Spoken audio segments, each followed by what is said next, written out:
Welcome to 15 Minutes Health, your source for clear, evidence-based insights in nutrition, neuroscience, longevity, and everyday wellness.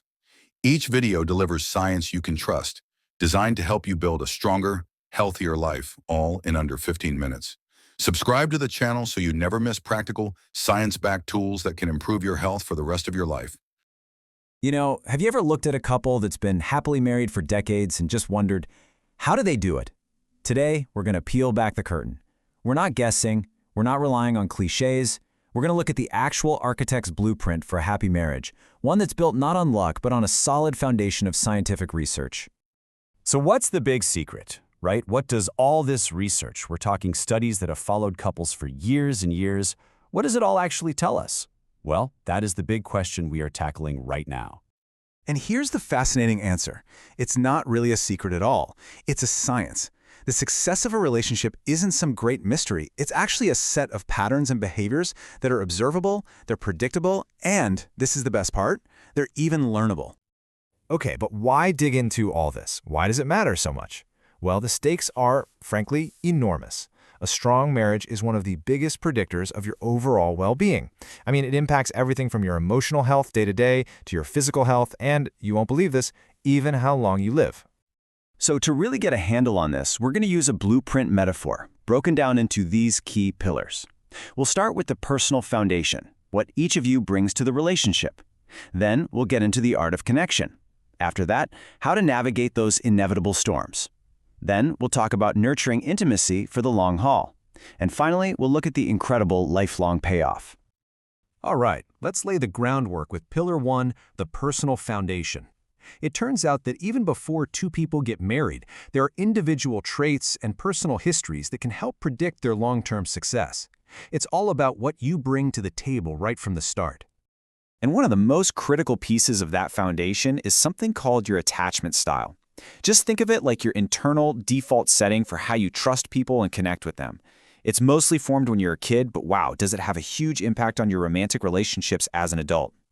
And the research on this is crystal clear. One study found that people with a secure attachment style, they trust easily, they feel good about their partner's support, they report way higher marital satisfaction.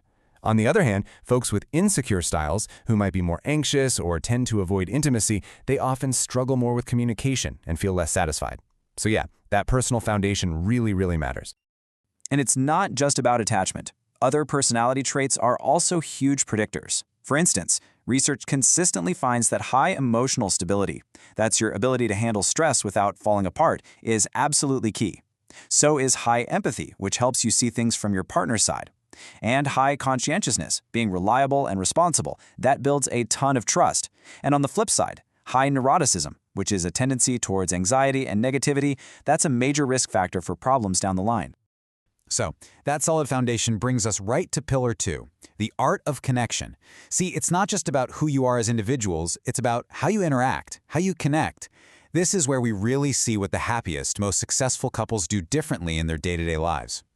Researcher Dr. John Gottman spent decades studying couples, and he identified 4 communication habits that are so toxic, so destructive, he actually called them the 4 horsemen of the apocalypse. And as this quote confirms, if these guys show up in your relationship, it is a very strong signal that you're headed for trouble. Okay, so the first horseman is criticism. And listen, this is way more than just a complaint. A complaint is about a specific issue, like, hey, you didn't take out the trash. Criticism is a full-blown character attack. It's saying, you're just so lazy, you never do anything to help. See the difference? One is about an action, the other is an attack on who they are. The second horseman is contempt. And this is the most dangerous of all. This is when you're communicating from a position of superiority. We're talking sarcasm, mocking them, rolling your eyes. It's basically showing pure disgust for your partner. In all of Gottman's research, this was the single greatest predictor of divorce. It's relational poison. Then you've got defensiveness. This is that knee-jerk reaction where instead of actually hearing what your partner is saying, you immediately try to defend yourself, make excuses, or even flip the blame back on them. It just makes everything worse because nobody ends up taking any responsibility. And the final horseman is stonewalling. This is when one person just shuts down. They completely withdraw from the conversation. They stop responding. They give the silent treatment. It sends this incredibly powerful and painful message that says, I'm done. I'm checking out. So, if that's what you shouldn't do, what's the antidote? Now, I know this model looks a little complicated, but don't worry about all the labels. The idea behind it is simple and so powerful. It's called positivity resonance. And it's all about the tiny positive micro moments you share every day. A quick laugh together, a warm smile, a supportive touch. These small, seemingly insignificant interactions build on each other and create this incredible upward spiral of connection in your relationship. Look, even the absolute best couples are going to have conflict. It's just inevitable. And that brings us to Pillar 3, navigating inevitable storms. The real secret isn't trying to avoid fights altogether. It's learning how to repair the connection and bounce back after you've had one. And this is one of the most fundamental truths in all of relationship science.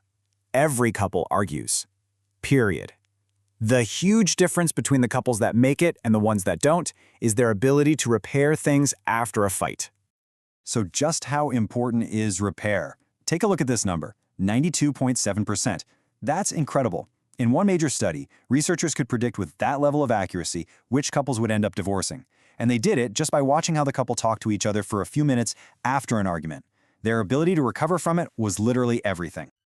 So how do you do it? How do you repair? Well, it follows a pretty clear path. First, you have to de-escalate. When things get too hot, you take a step back. Then, you practice perspective taking, which means you actively try to see it from their point of view. It also means reducing blame, shifting from those accusatory, you always do this statements, to more collaborative, we need to figure this out statements. And finally, forgiveness. Consciously choosing to let go of the anger so it doesn't slowly eat away at the marriage. Okay, moving right along to Pillar 4, nurturing long-term intimacy. A great marriage isn't something you build once and then you're done. It's more like a garden. It needs constant, active investment to maintain that feeling of emotional and physical closeness over the decades.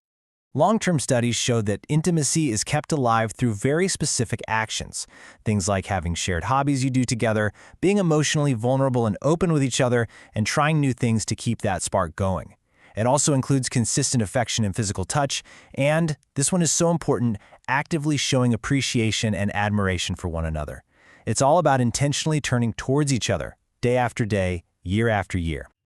So, we've gone through the whole blueprint. We've built the structure, now let's talk about the payoff. And it is an incredible, lifelong payoff. This is where we see how having a well-built marriage literally changes the course of your life and your health. These graphs tell the whole story.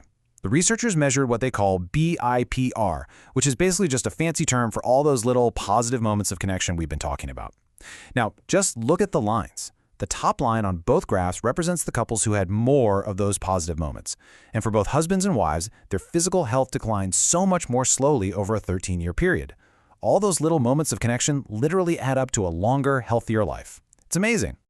So if there's one thing to take away from all of this, it's this. A happy, lasting marriage isn't something you just stumble upon, like winning the lottery. It is something you build intentionally, with effort, day by day.